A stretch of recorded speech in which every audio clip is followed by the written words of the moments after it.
All right, let's jump right in. Today, we're going to talk about a book that's foundational to the New Testament, but honestly gets overlooked a lot, the Gospel of Mark. And what's wild is it carries this incredibly urgent message. And that right there is the big puzzle, isn't it? I mean, this is the oldest, the shortest account of Jesus's life. You'd think it would be everyone's go-to. So why do we tend to skip right over it for the longer gospels? Well, that's exactly what we're going to dig into. So, our goal here is to peel back the layers. We're going to uncover the unique power and the very specific viewpoint Mark gives us. And it's a perspective that was, forged in a time of total crisis, which is why its message just hits with so much force. All right, let's get into it.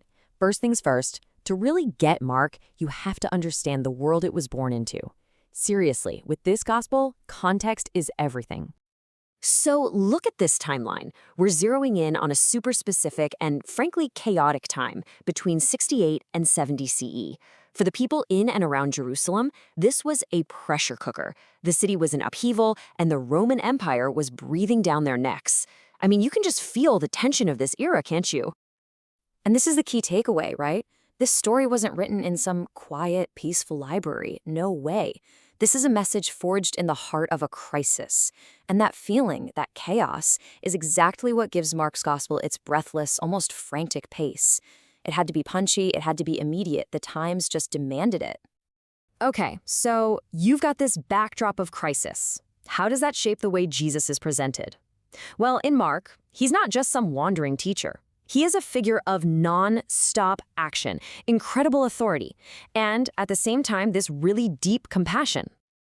Yeah, if you had to pick one word for Jesus in Mark, dynamic is it. He is always on the move, preaching, healing, challenging the powers that be. There's just this relentless energy that's constantly pushing the story forward. No time to waste. So what's the core message he's delivering with all this urgency?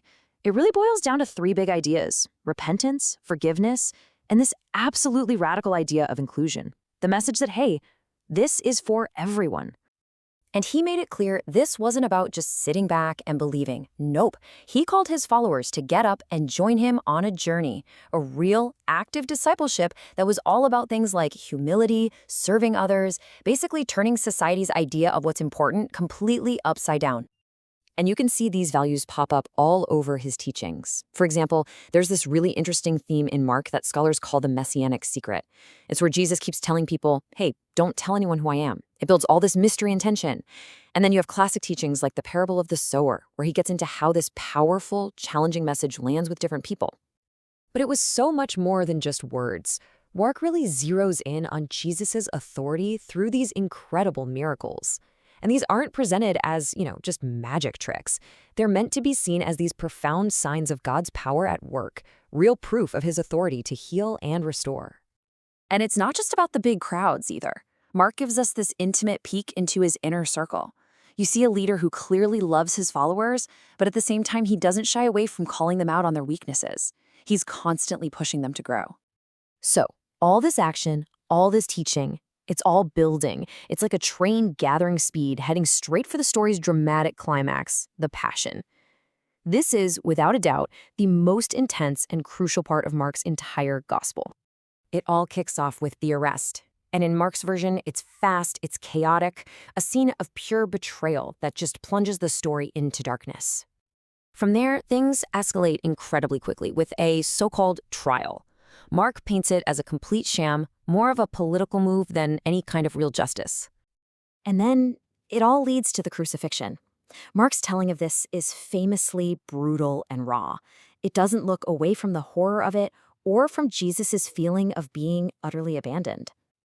So you have to ask, what's the point of this horrific ending? Well, for Mark, this isn't just a tragedy. It's everything. It's the ultimate sacrifice. This one moment is framed as the act that offered salvation for humanity, the final, powerful point of his whole mission. And all of this brings us right back to where we started. Now that we understand the urgency, the action, the sacrifice, what is Mark's unique legacy? And maybe more importantly, why should we care about this ancient, overlooked gospel today? Well, if you put Mark side by side with the other gospels, its style just jumps out at you. While the others might be more detailed or have these long, deep theological talks, Mark is just boom, boom, boom. It's urgent, it's action-packed, super concise, and straight to the point. And that right there is the answer to our question. Why is it overlooked? It's not because it's somehow less than the others. It's because its greatest strength, that raw, unfiltered urgency, is a direct product of its time. Its shortness isn't a flaw. It's the whole point.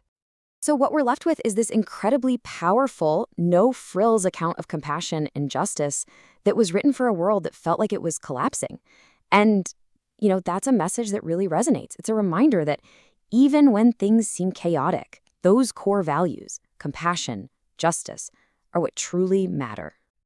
So I'll leave you with this question to chew on. In our own world, which can feel pretty chaotic a lot of the time, how do Mark's urgent lessons about compassion, service, and justice actually challenge us right here, right now? That's something really worth thinking about.